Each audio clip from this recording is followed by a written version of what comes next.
Welcome to cyber Urdu और हम सीख रहे हैं माइक्रोसॉफ्ट एक्सेल। पिछली क्लास में हमने सेल्स से रिलेटेड डिटेल में चीज़ों को समझा था और इस क्लास में हम समझेंगे एडिटिंग को। तो एडिटिंग में सबसे फर्स्ट पर अगर हम देखते हैं तो हमें ऑटो सम का फंक्शन नज़र आता है। ऑटो सम क्या है? ऑटो सम को समझने के लिए हम क्या करेंगे, हम कुछ वैल्यूज़ ले लेते हैं, रैंडम लिख लेते हैं वैल्यूज़। यहाँ मैंने कुछ वैल्यूज़ पहले से लिख रखी हैं।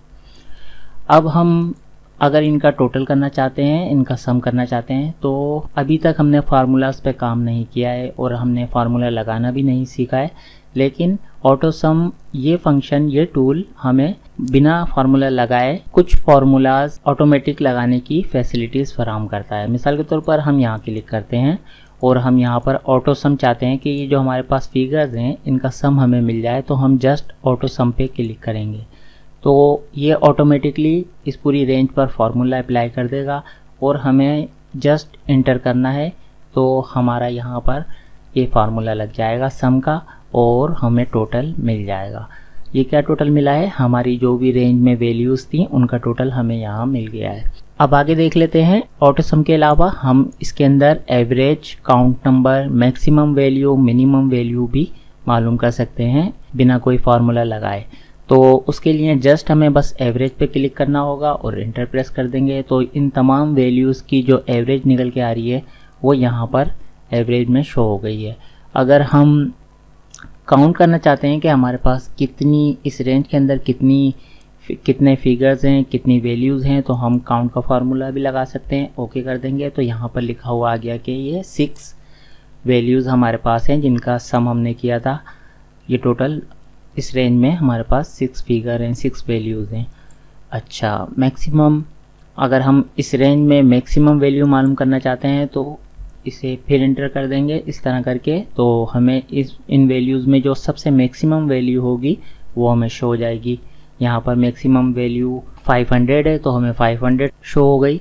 और अगर हम मिनिमम वैल्यू जानना चाहेंगे तो इसी तरीके से मिनिमम पे क्लिक करके एंटर प्रेस करेंगे तो यहाँ पर जो सबसे मिनिमम वैल्यू है वो 100 की है तो 100 शो हो गई। ये था सिंपली ऑटो सम, एवरेज, काउंट और मिनिमम और मैक्सिमम वैल्यू निकालने का तरीका। बिना किसी फार्मूले को लगाए आप एक्सेल आपको इन कुछ चीज़ों का ऑटोमेटिक सॉल्यूशन प्रोवाइड करता है कि आप ऑटोमेटिकली इस पर क्लिक करके आप सम मालूम कर सकते हैं किसी भी रेंज का, या उसकी एवरेज मालूम कर सकते हैं, मिनिमम वैल्यू, मैक्सिमम वैल्यू को फाइंड कर सकते हैं, या फिर आप काउंट कर सकते हैं रेंज में कितनी वैल्यूज़ हैं। नेक्स्ट है फिल। फिल को समझने के लिए हम शीट 1 पर आते हैं। तो यहाँ पर मैंने एक शीट तैयार कर रखी है आपको, ताकि आसानी से फिल समझ में आ सके कि माइक्रोसॉफ्ट एक्सेल में फिल किन किन तरीक़ों से हम अप्लाई कर सकते हैं। तो यहाँ पर क्या करेंगे, हम यहाँ पर जब इस सेल के कॉर्नर पे अपने कर्सर को लेके जाएंगे तो ये प्लस के साइन की सूरत इख्तियार कर लेगा। जब ये प्लस के साइन की शक्ल इख्तियार कर ले तो हम इसे ड्रैग करते हुए लाएंगे और नीचे तक ड्रैग कर लेंगे। यहाँ पर इसने ये तमाम सेल्स में 1 नंबर को फिल कर लिया है। अब हम फिर सीरीज़ पे जाएंगे और इस पर क्लिक कर देंगे तो इस तरीके से ये सीरीज़ में कन्वर्ट कर देगा इसको और हमारी काउंटिंग शो हो जाएगी।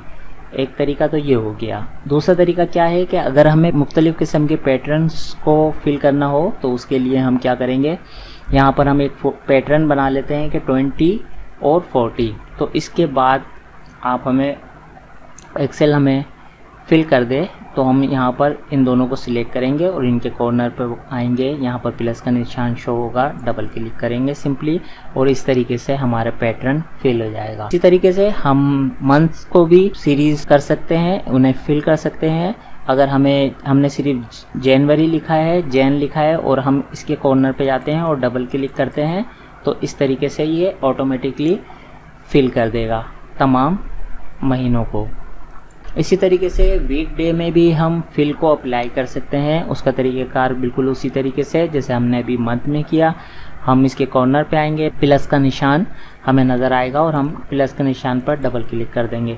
तो इस तरीके से ये वीक डेज तरतीब से हमारे पास सीरीज़ की सूरत में आ जाएंगे।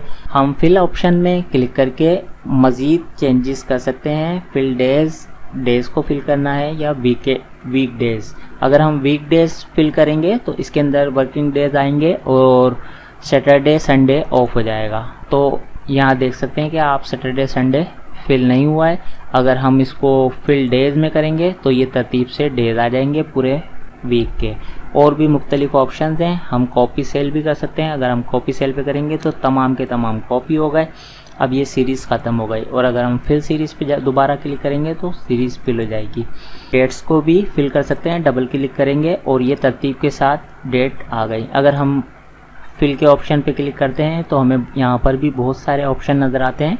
मिसाल के तौर पे अगर हम वीक डेज करेंगे तो ये वीक डेज में चेंज हो जाएगी। और अगर हम फिल मंथ्स करेंगे तो इसमें डेट वही रहेगी और मंथ चेंज हो। और फिल सीरीज़ में ये नॉर्मली सीरीज़ को फिल कर देगी। इसी तरीके से टाइम को भी इसी तरीके से इसी तरतीब के साथ फिल किया जाता है।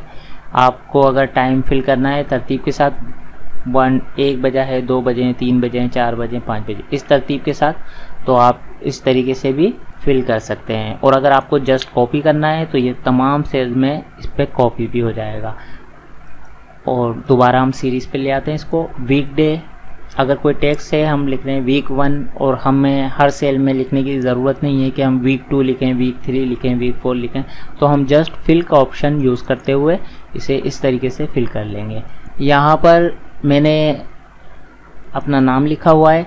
इस तरीके से हम कुछ नाम और लिख लेते हैं। यहाँ पर आप देख सकते हैं नेम के कॉलम में मैंने कुछ नाम लिख रखे हैं और ताकि इन नामों के ज़रिए आपको फ्लैश फिल आसानी से समझ में आए। फ्लैश फिल क्या होता है? फ्लैश फिल ये होता है कि ये उन जगहों पर हमें यूज़ करना पड़ता है जैसे हमने एक ही सेल के अंदर कोई डिटेल लिखी हुई है, कोई नाम लिखा हुआ है और उसके किसी एक पार्ट को हमें फिल कराना है। मिसाल के तौर पर यहाँ पर सिंपली मैं आपको समझाने के लिए यहाँ पर लिख देता हूँ खान। यहाँ पर आसिफ खान में मैंने खान लिख दिया। सिर्फ जस्ट मुझे क्या करना है, मुझे सर नेम को फिल कराना है। तो मैंने यहाँ पर खान लिखा और जस्ट मैं यहाँ पर जैसे ही प्लस का निशान बनता है डबल क्लिक कर दूंगा तो ये तमाम में खान फिल हो गया।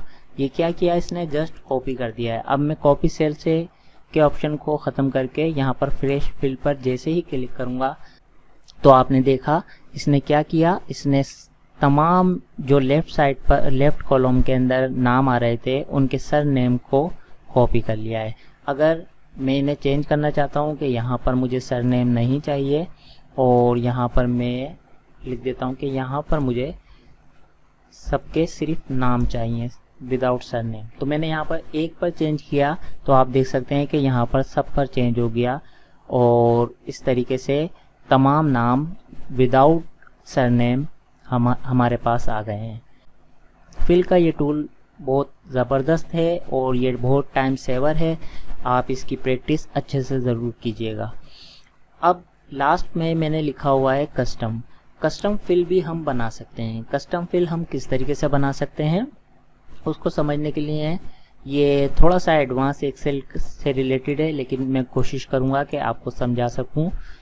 कस्टम फिल यहाँ तो हमने कुछ फिल किए, जैसे नंबर का फिल किया है, पैटर्न का फिल किया, मंथ का, वीक डेज का, डेट का, टाइम का, टेक्स्ट का, और एक हमने जो चीज़ सीखी वो फ्लैश फिल सीखी।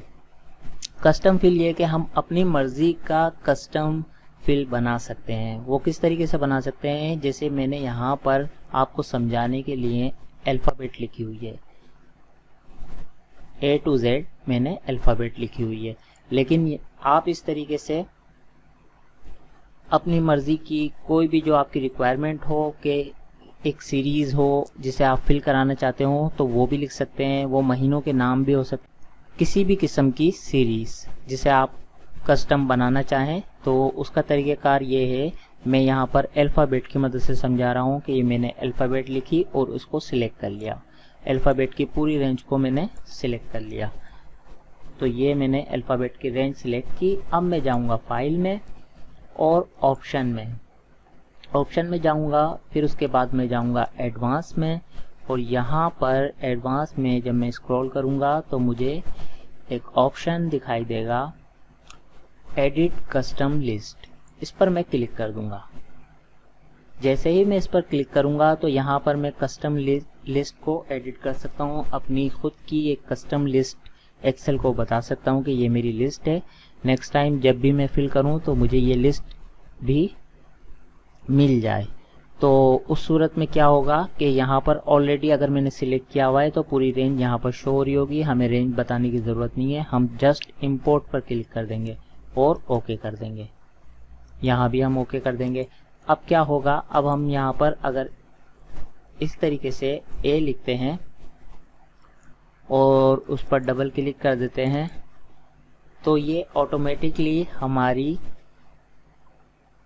कस्टम रेंज को पिक कर लेगा और उसे फिल कर देगा।